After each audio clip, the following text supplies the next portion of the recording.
Have you ever ignored a warning sign until it was almost too late? One mother discovered that the annoying behavior she'd been punishing her dog for wasn't misbehavior at all. It was a desperate attempt to prevent a tragedy. And by the time she figured it out, her 18-month-old daughter had already been in danger for weeks. Rebecca Martinez was running on fumes. 3 nights of broken sleep, a teething toddler, a golden retriever who'd suddenly become impossible to manage. It was Tuesday afternoon, and she'd just sat down with her first hot coffee in what felt like forever when the crash came from upstairs. The baby monitor on the kitchen counter erupted with static. Rebecca's stomach dropped. She grabbed her phone, opened the monitor app. The screen showed nothing but white ceiling. Useless. "Max!" The golden retriever slunk into the doorway, ears flat, tail low, that guilty look he always had when she yelled. She was already halfway up the stairs, her coffee growing cold on the couch. When she pushed open the nursery door, Lily was still asleep, one tiny fist near her face, breathing soft and even. The monitor sat crooked on the dresser, pointed straight up at nothing. Rebecca adjusted it back, made sure Lily was centered in the frame.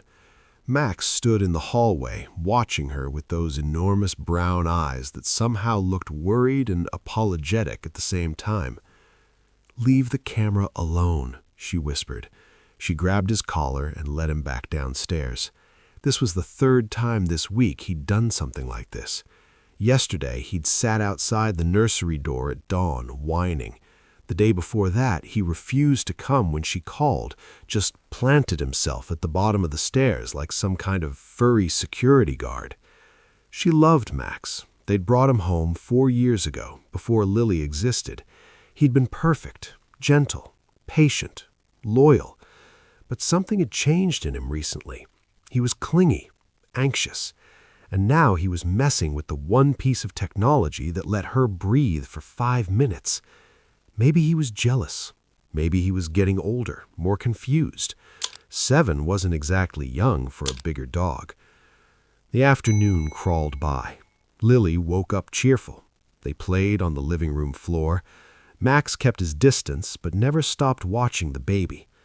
During dinner prep, while Lily destroyed a bowl of mashed sweet potatoes in her high chair, Rebecca's phone buzzed. Camera movement detected. She looked at the screen. Ceiling again. "Max!" Lily paused mid-squeal. The dog wasn't even in sight, but Rebecca could hear his collar jingling upstairs. "That's it." She put Lily in the playpen with some blocks and went up. Max sat in the hallway, right outside the nursery. The monitor was crooked again, angled up. But this time, Rebecca noticed fresh scratch marks on the dresser. Faint, but definitely new. And Max's posture, the way he sat there, tense and alert, that wasn't guilt. That was something else. The thought flickered through her mind and died. She was exhausted, stretched thin, and she needed her dog to stop breaking the one thing that helped her function. She led him downstairs, put him in the laundry room with his bed and water, and closed the door. He needed to learn. That evening, after Lily was bathed and asleep, Rebecca finally collapsed on the couch. David was working late again, some deadline that kept him at the office until 9 or 10 every night this week. She poured wine. The house settled into quiet. Just the refrigerator humming and Max's occasional whine from the laundry room. Guilt pricked at her. Maybe she'd overreacted. She pulled out her phone and opened the monitor app to check on Lily. But her finger slipped, hit playback instead of live view. The app saved clips automatically whenever it detected movement. Dozens accumulated daily. Shadows, the ceiling fan, the camera's oversensitive triggers. Rebecca never looked at them until now.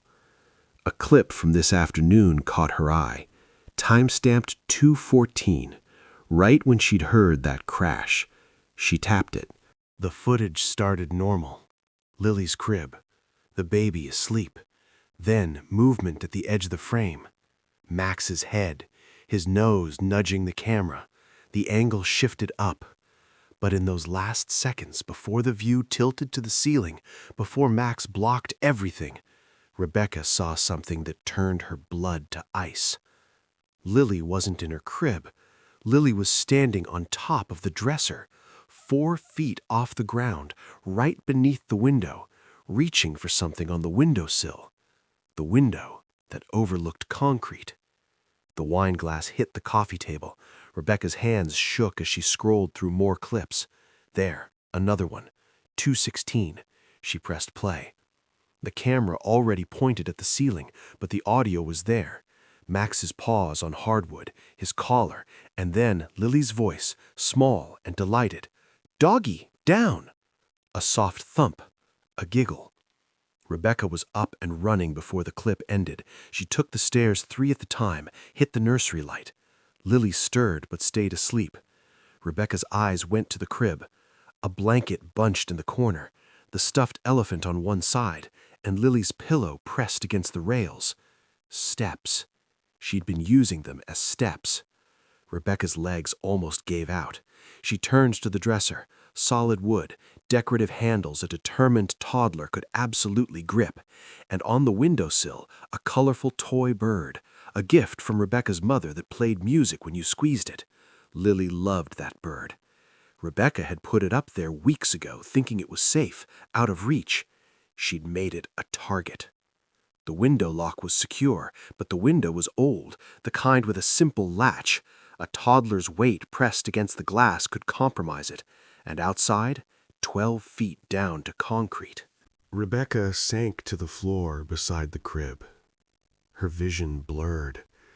She couldn't breathe properly. In her mind, she saw it, the alternate version, where Max hadn't been there, where she'd been downstairs with her headphones in, listening to some podcast while folding laundry, where Lily had climbed and reached and fallen, and Max had known. All those times he'd been acting strange, positioning himself near the nursery, refusing to leave. He'd been watching. And when Lily climbed today, when Rebecca couldn't hear anything, Max had made a choice. He couldn't bark without startling Lily into falling. He couldn't pull her down himself. But he could move the camera, make noise, force someone to check. And she'd called it bad behavior. Rebecca let Max out of the laundry room. He went straight upstairs to the nursery door, lay down, chin on paws, watching. She sat beside him on the floor and pressed her face into his fur. Her tears came silently. Max didn't move, except to lean into her, solid and warm and utterly forgiving. You need to hear what happened next.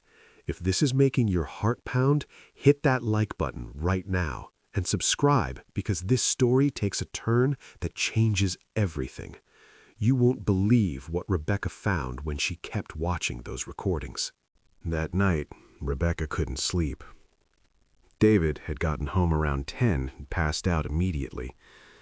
She lay there, staring at the ceiling, replaying those clips in her mind, seeing Lily balanced on that dresser, hearing Max's collar as he paced, trying desperately to communicate in a language humans would understand. Morning came. Rebecca called in sick. Spent 3 hours properly baby-proofing the nursery. The dresser went away from the window, anchored to the wall with heavy-duty bolts. The toy bird moved to a low shelf Lily could reach safely. She installed a better monitor with sound alerts and motion tracking, moved everything climbable away from furniture and windows. But more than that, she started watching differently. How Max positioned himself in rooms, how his ears caught sounds she missed, how he'd nudge her arm when Lily got too close to the stairs or grabbed something dangerous. He'd been communicating this whole time. She just hadn't been listening. Rebecca posted in her neighborhood parent group, not for sympathy, as a warning. Within hours, dozens of responses flooded in. A cat who wouldn't stop yowling until someone found a baby who'd rolled onto their stomach. A dog who broke a baby gate to reach a toddler tangled in crib sheets. Animals seeing dangers their owners missed. 3 days later, Rebecca found something that shattered her completely. She was reviewing older footage, trying to understand when Lily's climbing had started. A clip from 2 weeks ago. Late night. She and David had been downstairs watching a movie. The dark nursery. Lily, in the shadows, climbing out of her crib for the first time, scaling the rails, dropping to the floor with a quiet thump. And there was Max, already in the room, lying in front of the closed door. Not blocking Lily, but positioned so she'd have to climb over him to leave, which would wake him.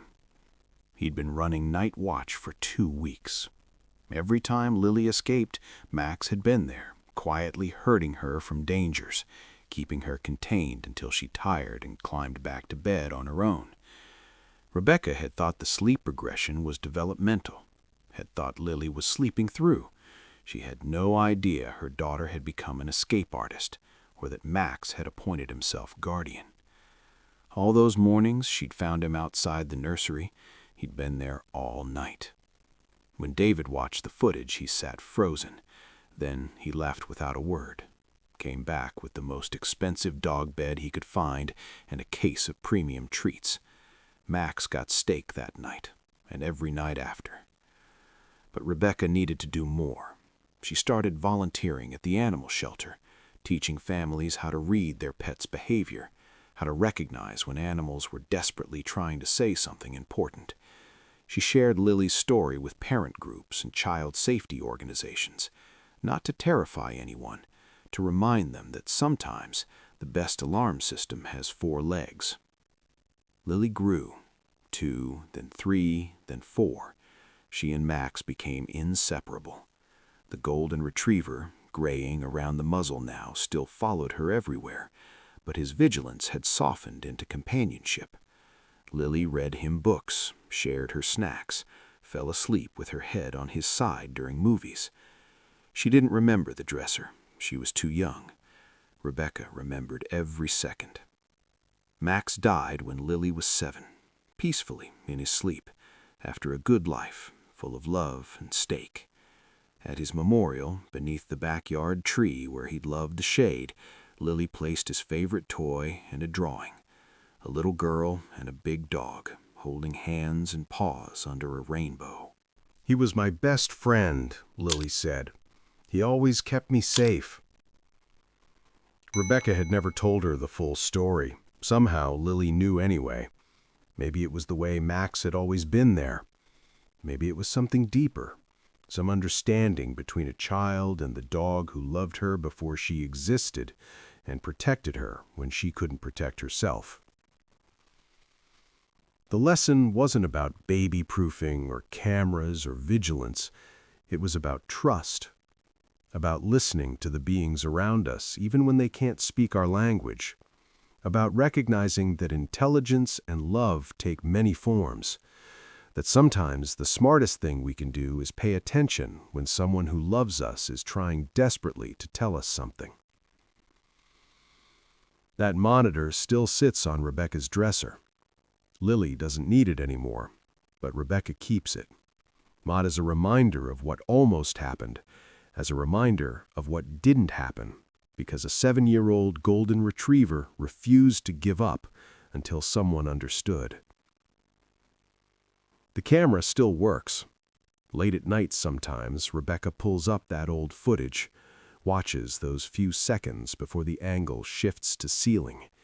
Her baby daughter on that dresser, fearless and unaware, reaching for something shiny, and Max's head nudging the camera, deliberately, persistently, until help came. She'd thought the dog ruined the baby monitor. He'd used it exactly how it was meant to be used.